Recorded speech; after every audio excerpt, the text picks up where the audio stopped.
You can't see them, but they're always there. Censorship and media freedom in Uzbekistan. That was the title of Human Rights Watch's new report on Uzbekistan, which came out earlier this week. We want to talk to its author, Steve Swerdlow, who happens to be in Tashkent right now, and he's joining us on Skype. Hello, Steve. Salam. Salam. So you got to, as far as I know, you got to Tashkent earlier this week, 2 days before you released your special report on media freedom in Uzbekistan. Is that right? Yeah, arrived here on Sunday, Monday. And you've been holding talks? Yeah, it's been quite a few days here in Tashkent, or almost a week now, that we have been meeting with the government, meeting with human rights activists, and also monitoring a trial, consequently about the very issues that we published the report about, freedom of speech, which is going on in a Tashkent court, the Tashkent City Court. I want to talk to you about your observations and then the monitoring of this ongoing case in Tashkent. But before that, let's focus a bit on your most recent report. Why to focus on media freedom now? I know that you were in Tashkent sometime earlier this winter, and you started your conversations, interviews, research at that time, right? Involving journalists and media analysts. Yeah, when we were thinking about what could be the subject of our first report since we've been back inside the country, our first report collected in the traditional way we work, with interviews with people on the ground, we thought that probably the most logical topic would be freedom of speech and how journalists are experiencing the supposed thaw and the reform process that is going on in Uzbekistan, because without a free press, you can't really have meaningful reform. So we thought that would be a strategic first theme for us. And we met with about 22 journalists in November, some of them working for registered publications, some of them working for independent or underground publications, and some of them working for international outlets like the BBC, and spoke to them about how they've been experiencing this new reality in the last year and a half of President Shavkat Mirziyoyev. And what is that reality like? I mean, from here, we observe several advancements. How does it feel there? Well, and of course, America Ovozi, you guys are feeling this every day, and Navbahor, you are a major part of this whole process. And I think in many ways, what we're starting to see on some level is an emulation of the work that you've been doing for a long time. Journalists tell us that the situation has improved in the last year and a half in terms of what they can write about. We've seen stories appearing about corruption, stories appearing about the cotton harvest. Just recently, in fact, this week, or a few weeks ago, in fact, there was a teacher who tragically died when a car hit her. She had been forced to go clean the streets in Samarkand in anticipation of President Mirziyoyev coming to visit, and she was tragically killed in a car accident.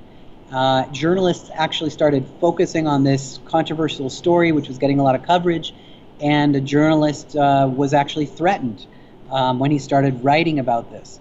But then we saw, in a very interesting development, something that's, again, very unprecedented for Uzbekistan. After he made it known, the journalist made it known that he was being threatened by local authorities, the General Prosecutor's Office actually stepped in and offered him protection. So again, very interesting, unprecedented situation for journalists covering sensitive topics. I should say, though, on the other hand, as our report finds, and of course we named it, we named the report, "You Can't See Them, but They're Always There." What that refers to is the fear, the censorship, and the self-censorship that are still pervasive in Uzbekistan. The fact that the security services are still really playing a role, and I think at least in the minds of journalists when they're considering what to write about. That's a major factor. You say in the minds, because I'm sure you have seen that yesterday the government reacted to your report, not necessarily directly, but there were several articles on state media, on local Uzbek media about how the laws of Uzbekistan do not allow censorship, that the censorship as a practice ended a long time ago. What was the reaction from the government, from the officials that you've been meeting to your report so far? The response has been very open, as we've had since August. Our conversations with the Uzbek government have been open and frank and direct, often with disagreements, but still, I think, very fundamentally important. We met with the Uzbek Agency for Print and Information, and their response to the issue was to say, there's no censorship, none at all. So officially, there is no such practice, right? Well, at least in that part of the government, that was the response. But I think in other parts of the government, there was a more realistic answer, which was that yes, we agree. There are security services are still playing this role. Sometimes there was an explicit acknowledgement of pressure being placed on journalists, and more often it was a sort of implicit acknowledgement of the fact that the situation is still very far from where it should be. And how do they describe that kind of a control when you talk to them? I mean, this is very interesting that officials are actually telling you these things. Well, I would say the biggest fear factor is the fact that you have these ongoing prosecutions in Uzbekistan in relation to very vague and overbroad charges, sometimes for extremism. So we brought two examples to bear in most of our meetings.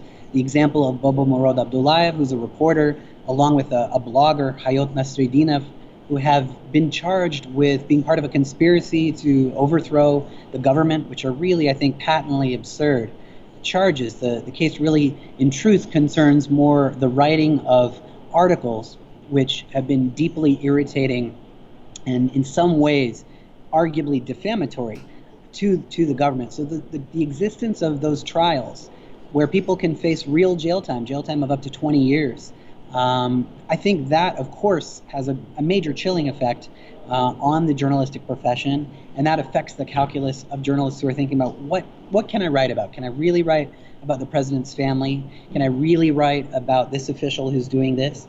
And I think you pointed out in some of your presentations that we see criticism mostly in the areas where President Mirziyoyev has already spoken. Yeah, that's exactly right, because when we talk to Uzbek journalists, they tell us that Mirziyoyev has sort of been a shield for them, you know, just the way every time he comes up with a criticism of some kind of a reality in Uzbekistan, that serves as a green light then for local journalists to go after those issues. So they're actually happy with that, and they argue with me and with others, and I'm sure they're arguing with you too in Tashkent, that that's the way to be, at least for now in Uzbekistan, that's the real change for now in the country, that expecting more than that is basically too much. You're being too ambitious. You're just expecting too much from the society at this point. How do you see that? I think it's a fair point to say that you can't reverse or do away with 27 years of repression in 1 year and a half. That is, of course, true. We can concede on that point. But I think there are other things that can be stopped and should be stopped immediately, such as, right now we're talking on a Skype connection. I'm in a hotel which one of the few hotels that has a strong enough internet connection for me to even Skype with you. Skype should be unblocked. WhatsApp should be unblocked. And of course, all the internet websites like Fergana, like your website, my website was still blocked today. I checked. Ozodlik, they have to be unblocked immediately. Is VOA Uzbek site still blocked? Well, it changes day by day, so I'll have to check, but Ozodlik is definitely blocked, Fergana, Human Rights Watch, Open Society Foundations, a number of sites, Committee to Protect Journalists, a number, unfortunately. So we've seen this happening in fits and starts, opening, closing. There was a big conference this week here in Tashkent with a lot of international visitors, and we noticed the internet was working better, and now today it's been very bad in terms of blocking the internet. Meanwhile, there is more international media presence in Tashkent. I'm sure you've noticed. We know that some reporters from the BBC Uzbek Service are there. The managing editor and founder of Fergana News is there, Daniel Kislov, and several foreign journalists and analysts like you have been monitoring the Abdullaev case, Abdullaev and others, as you just mentioned, being tried on these charges against the regime. How is that going, and what are your main observations from this process? Well, the trial has been in a way, a cathartic experience, I think, for Uzbek society. I've been noticing again on the topic of local media, Kun Uz, Gazeta Uz, outlets that, earlier probably wouldn't have covered a trial that deals with such political issues as torture and overthrowing the government, are writing daily pieces chronicling the drama that is unfolding in this trial, and you have defendants being allowed in an open courtroom. So, I mean, I couldn't have dreamed that Human Rights Watch would be able to monitor a trial like this a few years ago in open court talking about torture. Gazeta Uz and others have provided detailed coverage of this. Absolutely, and I think what's so amazing to me is that we've heard testimony that really touches on every important issue in Uzbek society. It's really turned into a trial on the security services. At the same time that the parliament just across the road is, considering a law or did pass a law on the new security services. So it's all very interconnected, I think, with media, with other human rights issues, with freedom of speech. All that seems to be, in a way, on trial here. So you see that as a positive dynamic, right? It's of course positive that this is so open, but I think the concerns about journalists being put away for 10 years, 15 years, 20 years, I think that still is something that the authorities need to send a clear message on. I think, as we've said in our report, it's very important that President Mirziyoyev and the government give a clear signal that it's not enough to just stop punishing people or freeing them from prison. You have to send a message that criticism is actually welcome in Uzbekistan. It's really important. One other observation that I think you'll find interesting is that at this very trial, Muhammad Bikjanov, formerly the world's longest imprisoned journalist, is also monitoring the trial. And last night, I got to meet with Dilmurod Saidov, another well-known independent reporter who just got out of prison. So I think, those are issues that the government can do a lot more with, and they need to do a lot more with, which is send a clear message that freedom of speech is really a value that they stand by and will uphold. What if, if they say, well, we have released 27 political prisoners so far. That's a huge number, for the past 1 year. We have a reform agenda that focuses on freeing the media to a great extent, and give us time. We're working on this. And more than ever, we need your cooperation, not criticism right now. What are you saying to them? Because I know you are hearing something like that from them. Yeah, I think the conversation between Human Rights Watch and the government has really matured. The government seems to be more comfortable, I think on some level, receiving principled criticism, specific, not completely wide-ranging criticism, and having a back and forth. And what we have been heartened by in Tashkent is a good response to several of our requests for the government, and I think for civil society organizations, to put on more public events which will feature journalists' critical views, which will allow released political prisoners to share their experiences. And I think there is going to be a conversation over the next few months about ways to deal with past abuses. And if there isn't, certainly we will be pushing for those sorts of initiatives, because I think part of the success of this reform process has to be dealing with past abuses and past practices of the last 25 years. So those are the sorts of issues that we've been talking about. They haven't been easy conversations this week, but I think they've been mainly going in the right direction. So how do you see the role of the Development Strategy Center? We know that you have held meetings there, and they have been the driving force, right, behind promoting the reform agenda of Mirziyoyev. Yeah, I mean, we've spoken with them about not just all these pending pieces of legislation, such as upcoming laws on journalists, laws to amend the criminal code on torture, laws on the security services, but we've actually spoken about the need for press conferences. So they seem to be playing a very constructive role. But I think it's also important that the Justice Ministry change the way in which independent groups are registered by the authorities. So in the last few months, we saw a group that works on disability rights get registered.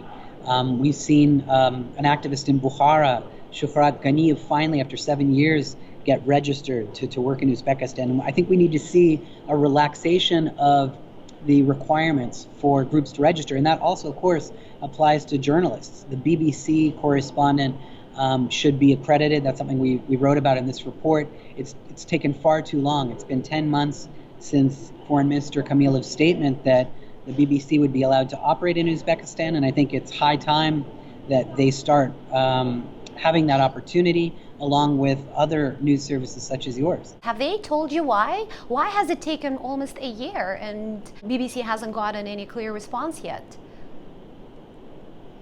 We haven't gotten any clear response. I think one can only speculate that there is an identity struggle within the government about how quickly to open the floodgates, perhaps as they see it.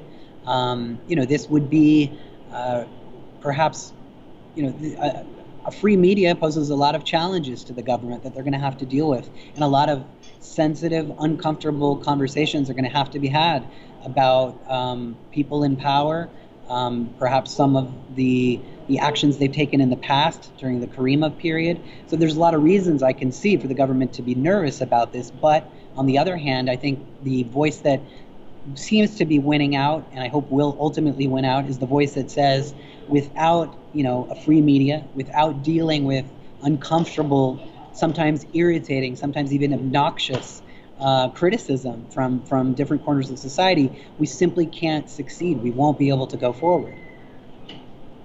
Are you still serious about naming and shaming in your approach, towards governments like that of Uzbekistan, because that's what the Human Rights Watch is known for, as you know, and we know that the Uzbek authorities resent that. And in my conversations with them, they have told me several times that we hope that the Human Rights Watch will not be doing that, because we really want to have a productive relationship and we really want to work with this organization. And in terms of their recommendations, we're taking them seriously, but they are still asking the European Union and the United States and other international partners to constantly push us, and that may not be productive. Well, as I said, I think in terms of the now perhaps 3 rounds, if not more, of government meetings that we've held on a high level since August, the contact between Human Rights Watch and the government has been, like I said, open and frank and constructive. I think we've succeeded in, proving that our role as a critical, independent voice really carries some value for the government. So, we have made extremely specific recommendations about not just changes of the law, but again, political prisoner cases that really raise alarm, social and economic rights issues, and we've gotten a good response. In terms of the international actors, it is important, in our view, that the West and the banks that are now engaging with Tashkent more, such as the European Bank on Reconstruction and Development, that they not move too quickly to cheerlead or to applaud reforms that haven't been implemented yet. It's important that they engage. We're all for engagement, but it should be engagement that is principled. And, just as many people have said, test but verify. I think it was Reagan said that. Test but verify. There should be concrete, verifiable improvements in the human rights record in order for many of those programs to go ahead, or they should be happening concurrently. And so if that's naming and shaming, then yes, that's what we do. But we also engage, and I think we provide very important constructive recommendations. And we've talked about this before, the deadline thing, right? I mean, many international watchers wonder if the Mirziyoyev administration, has a certain period where it has to prove what it is capable of, where it has to deliver certain clear changes so that the world, can see and say, yes, this is a new Uzbekistan. Yes, we can be confident enough to say that, the country is changing and it's not going deeper into the authoritarian ways of doing things, but it's actually walking out of it very slowly. Do you have the kind of a deadline in your mind when you analyze things in Uzbekistan? How patient are you going to be before you start basically saying that, you know, Mirziyoyev is not taking Uzbekistan onto a democratic path, but actually modernizing or strengthening the authoritarian system that he inherited? Well, yeah, I mean, your analysis is excellent of just how complicated this is. Of course, I don't have a deadline or a timeline in mind. I would be the first to say that this is a dynamic situation in terms of, you know, being on the ground and witnessing the changes here. I certainly do recognize and acknowledge, acknowledge as an organization, there have been changes. There really have been significant positive steps taken. But we look towards, you know, the structural and the sustainable changes. We look towards the obligations that Tashkent has voluntarily taken on itself in terms of the international treaties and human rights instruments that Tashkent has signed. And so those are things, again, that should be implemented immediately. And one thing I have noticed is that many of the recommendations, and you were talking about naming and shaming, many of the pieces of criticism that Tashkent had been dealing with or hearing about for the last 13 years, they had a lot of time, in a way, for those recommendations to sink in. And I think a lot of people, for a long time now in the government, knew how important it was to implement those things. So a lot of the changes we're seeing now at a rapid pace really are the changes that have been called for by the international community, by human rights organizations for a long time. It's no coincidence, I think, that the 26 political prisoners that we've seen released are prisoners that we've been talking about and others have been talking about for many years. And so the conversation is much more advanced, I think, than we sometimes think it is. And while it will take time for there to be structural changes, a lot of the immediate things can be done now. Ending torture, releasing all political prisoners, ending censorship. So those are the types of changes that can be done quickly. Health and human rights, infrastructure, education, so many of the other things I think are going to take a little bit longer. Well, I want to confirm the numbers that you give on the released political prisoners. In your report, you say at least 27, but now you are saying 26. Is there one political prisoner whose fate is not clear? Well, you know, that has been something we've been trying to verify. We've gotten further information, and in fact, it may be 27, but that is subject to a little bit more confirmation. I was in the General Prosecutor's office yesterday trying to get confirmation on that 27th person. But one thing that is very significant is that you remember, I think you interviewed us 3 years ago or almost 4 years ago. We did a report on political prisoners in Uzbekistan, and we chose 34 cases that were very high profile. These were human rights defenders, journalists, religious figures, and also political activists. And at this moment, I can report that from just that report of 34 individuals, 24 of them were released by President Mirziyoyev. About 4 of them were released by President Karimov. 2 of them tragically died in prison. But there's 4 left, or maybe perhaps even 3 left. And, you know, we've been recognizing that fact. And we've also been talking about the other prisoners in jails now. But that is a significant fact. And we've been pointing that out in every conversation. What is new in terms of your goal to open an office in Tashkent? Are you still determined to open an office? How is that process going?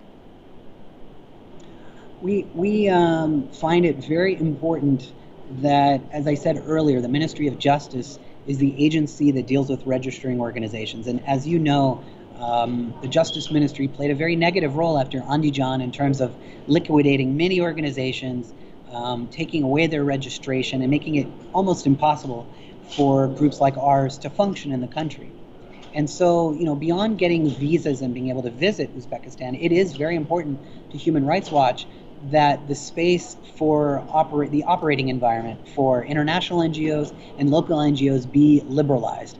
And so there is a decision on the books from the Supreme Court in the year 2010 which restricted our ability to operate, and we are in discussions right now with the government about how that decision can be revisited, perhaps by the Ministry of Justice, perhaps by us in some sort of appeal. But I think that conversation is definitely happening. It's being raised by several governments, and it affects not just us. It affects organizations like Freedom House, and below that sort of issue of a ban, there's also the issue of many of the logistics or the pragmatic concerns. For example, you still need 20 days in advance notice before you can put on a press conference or any sort of meeting or event. You have to give the Ministry of Justice 20 days notice, and that should change. That makes it extremely difficult for local groups and international groups to do their work. And so I think we see a justice minister who is very young and energetic, and we're hoping that he will be one of the people to take the initiative along with other parts of the government to liberalize this space. And meanwhile, you have a multiple entry visa, and you can freely basically operate, tour Uzbekistan, talk to people without any pressure. Or has there been any pressure or control over your activities so far? No, I think the first rule as a human rights defender is do no harm. And of course, make no mistake, Uzbekistan is still a country with a severe human rights record. So in every meeting I do with citizens, I have to always think about my responsibility to be, not just be professional, but to be safe. And there are still so many sensitive issues that are being discussed here, and that people have faced real consequences for talking about those things. So the most important thing is my ethical responsibility to victims of human rights abuses and other people. But in terms of my own experience here in Uzbekistan, it's been very positive, and it's been really without interference, I can say. So you research not only on Uzbekistan, but on the rest of the region too. And if you were to compare the media freedom, the level of media freedom in Uzbekistan to those in the neighboring countries, what do you see? How free are the regional media now? Sadly, the developments in Central Asia, apart from Uzbekistan, on press freedom have been abysmal, have been extremely depressing this year. We've seen Kyrgyzstan really take a nosedive in terms of the filing of what we would say are baseless defamation lawsuits against different journalists being forced to flee the country in the past year. In Tajikistan, we've seen maybe about 20 journalists flee the country between 2016 and the present. Kazakhstan, we've seen the head of the Writers Union brought up on baseless charges. And of course, in Turkmenistan, absolutely no press freedom, the worst ranking in terms of press freedom. And so Uzbekistan, in many respects, has been a story of hopefulness and of some progress, some modest progress this year. Up until last week, there was still a journalist in prison, Gayrat Mekhliboyev, who was released. He had been in jail for 16 years, since 2002, and by our count, he was the last journalist behind bars. Of course, that could all change if Bobomurod Abdulaev and Hayot Nasriddinov go to prison here in Tashkent, which I hope will not happen. And we also even wrote about a Facebook user who was brought up on charges for criticizing the Prime Minister.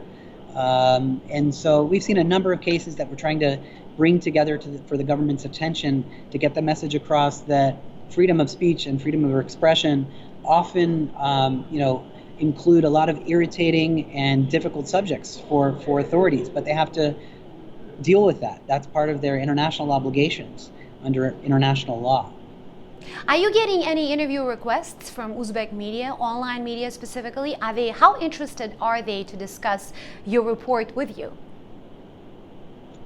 Very interested. Gazeta Uz, Kun Uz have approached us, Podrobna Uz, and there may be a few others that I'm forgetting, but we were able to tour a TV station and speak with the really young reporters there at Mening Yurtim, which was really exciting to see. And we talked with them a little bit as well about our research. Wonderful, Steve. Good to hear that you're spending time with Uzbek journalists, that you're in Tashkent, and good luck with everything. Thank you for all that you're doing for press freedom in Uzbekistan, Navbahor. Thank you, Steve, for talking to us. And I'm going to remind our viewers that Human Rights Watch's 37-page report is online on their page. Thank you, Navbahor, and I hope to see America Uzbek here in Tashkent very soon. Yeah, we want that. That was Steve Swerdlow of Human Rights Watch, who joined us on Skype from Tashkent. I'm Navbahor Imamova in Washington.